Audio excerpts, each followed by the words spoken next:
Welcome back to the Deep Dive. It is Sunday, February 1st, 2026. hmm And if you have been paying attention to the tech headlines over, say, the last 7 days, you might have this distinct feeling that the ground has shifted under our feet. Oh, completely. Yeah. I mean, not a little tremor, a continental drift. Yeah. We toss around words like paradigm shift pretty loosely, usually when a phone gets a slightly better camera. Right. But late January 2026, it actually earned the label. It feels massive. We are not just talking about chatting with a bot anymore. We are talking about the dawn of the machine-to-machine society. Exactly. Yeah. The era of the passive chatbot where you Oh. type, it replies, and then it just sits there waiting for you, Yeah. that is ending. We are entering the year of the agent. So today we're unpacking a stack of sources, specifically centered around the Sunday blender from yesterday, January 31st. A great one. We're going to look at this sudden explosion of autonomous AI, specifically the Clawdbot phenomenon, and how it is physically reshaping industries from, car factories in China to satellites in orbit.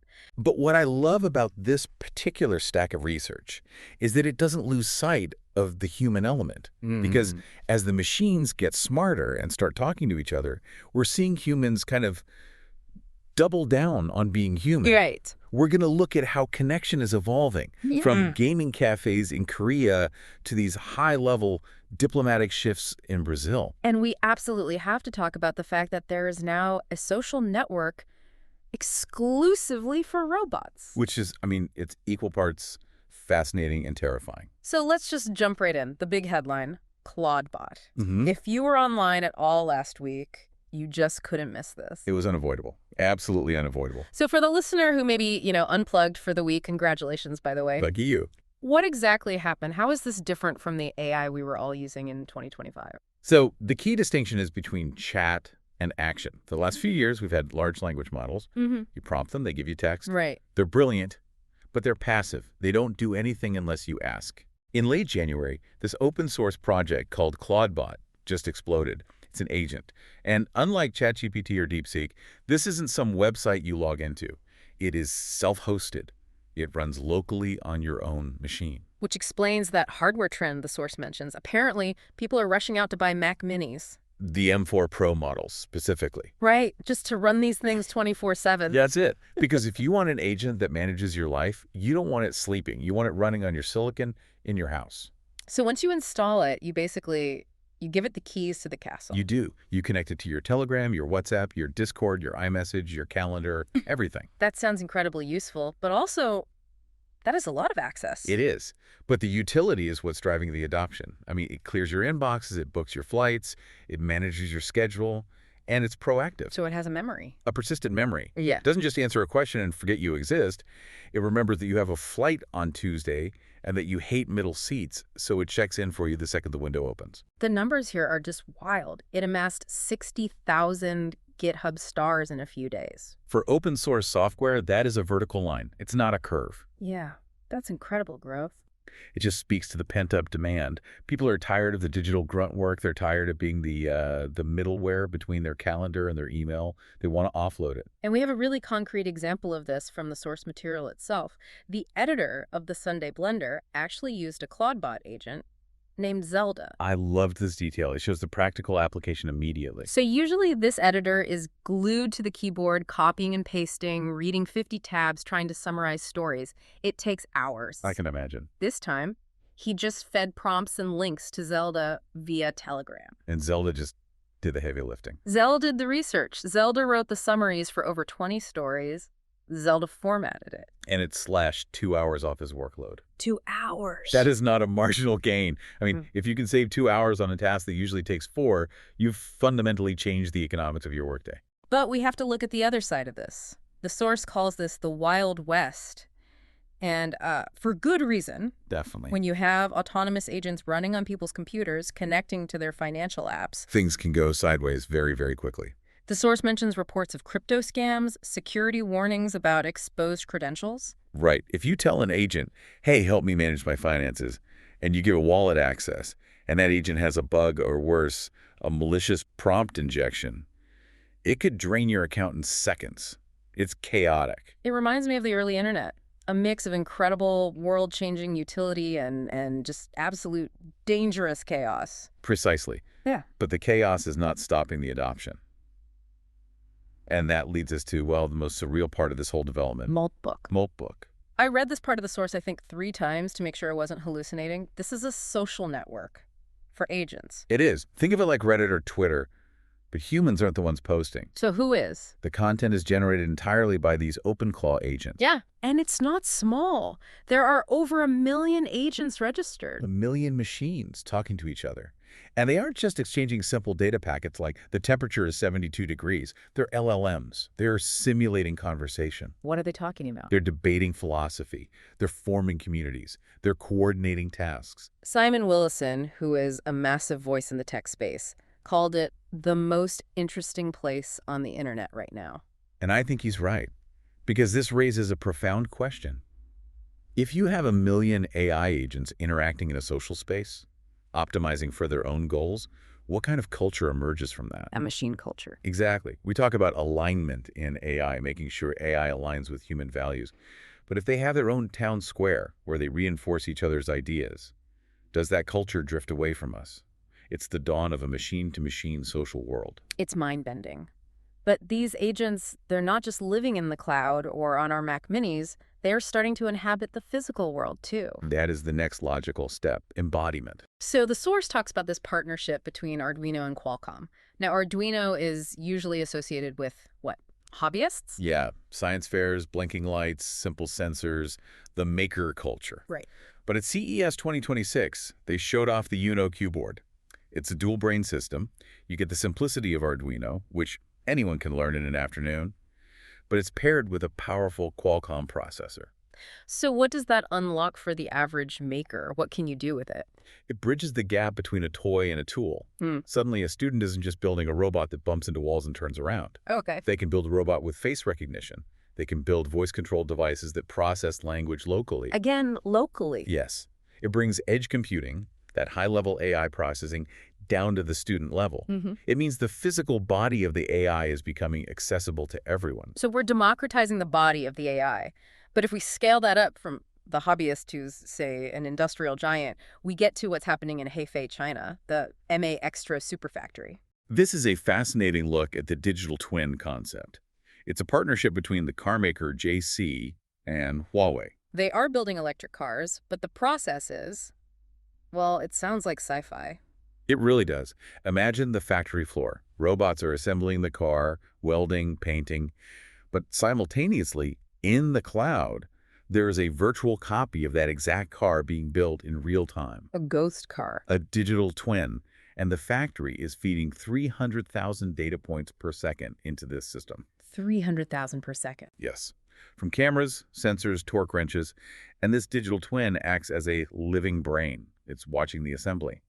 If it spots a defect or a potential problem in the data, maybe a bolt was tightened 1% too loosely, it flags it before the physical car is even finished. So the source says every car leaves with 2 versions, one you drive, one that lives forever in the digital world. That is the key takeaway. That digital version can technically age alongside your physical car. It creates a total life cycle management system. It's not just manufacturing. It's an ongoing relationship between the car and its digital self. From the factory floor to orbit.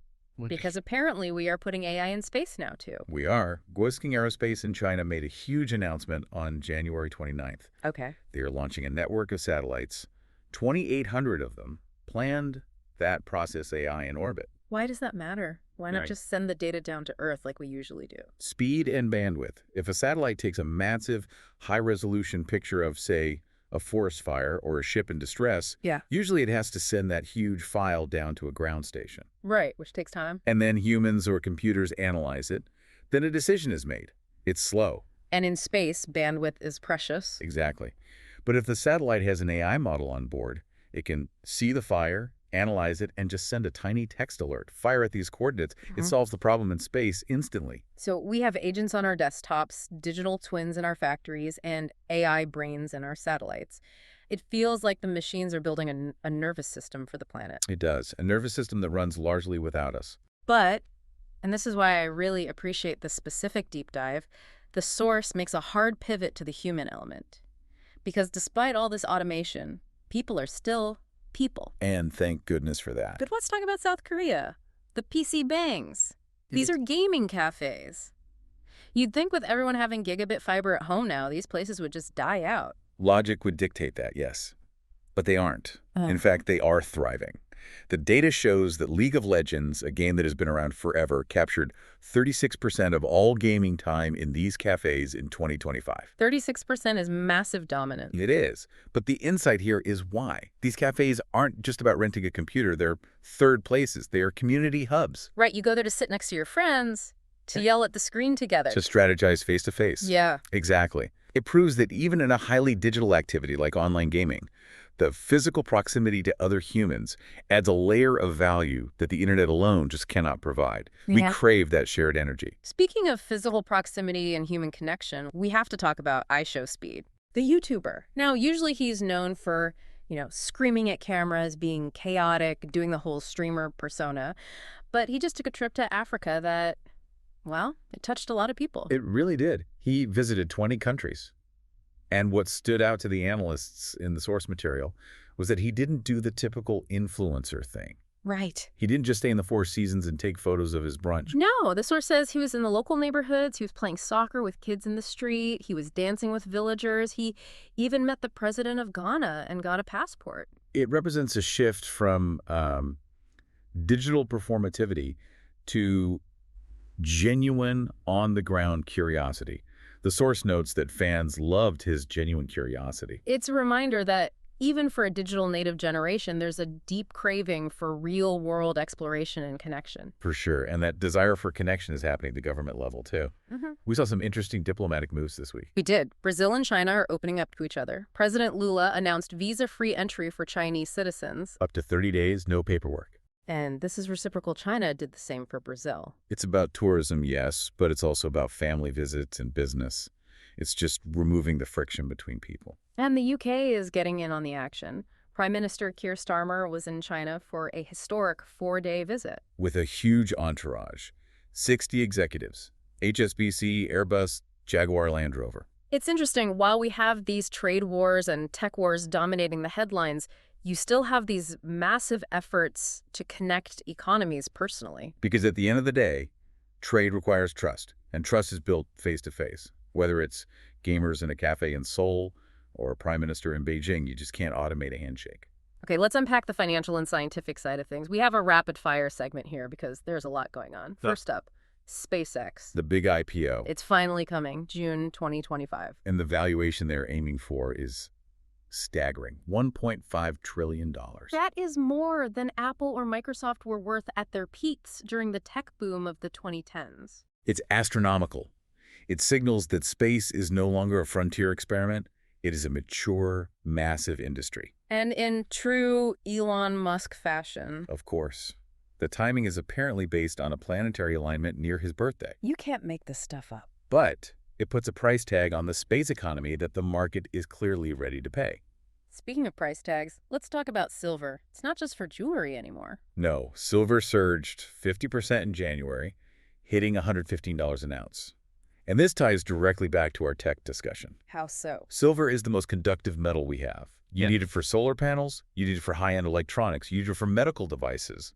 As we build more machines, more Clawdbots on more chips, more digital twins, and more data centers, we need more silver. So the physical constraints of the digital world are showing up in commodity prices. Exactly.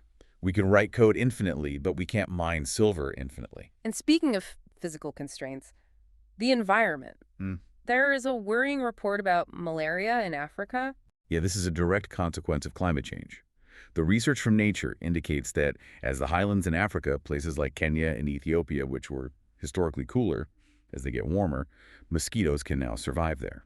So areas that used to be safe due to altitude are now vulnerable. Right. And the projection is 123 million additional cases by 2050. It's a sobering reminder that while we're celebrating high-tech breakthroughs, we're fighting a very old biological battle on a changing planet. But tech is trying to help. Google just handed out some major AI grants. 12 research teams. And the projects are fascinating. One is using AI to detect dangerous bacteria in under an hour. Another is mapping plant diseases. And one is studying cow guts. Yes, to reduce methane emissions. It shows the breadth of where AI is being applied. It's not just writing newsletters, it's decoding biology to, buy us some time on climate change. And speaking of decoding the universe, China is hunting for dark matter. This is a cool collaboration. Two cities, Hefei and Hangzhou, 300 kilometers apart.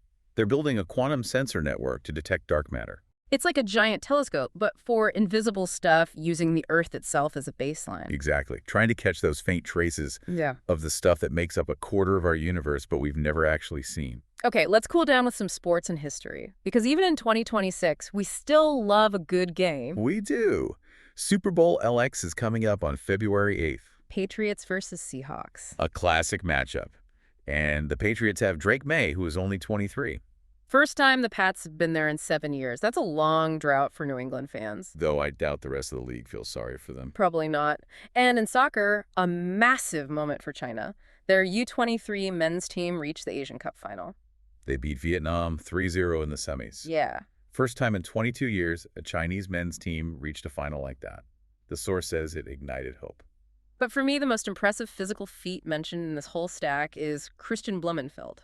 The Norwegian triathlete. He set a new world record for VO2 max, 101.1 millicologenin. For those who don't follow sports science, let me put that in context.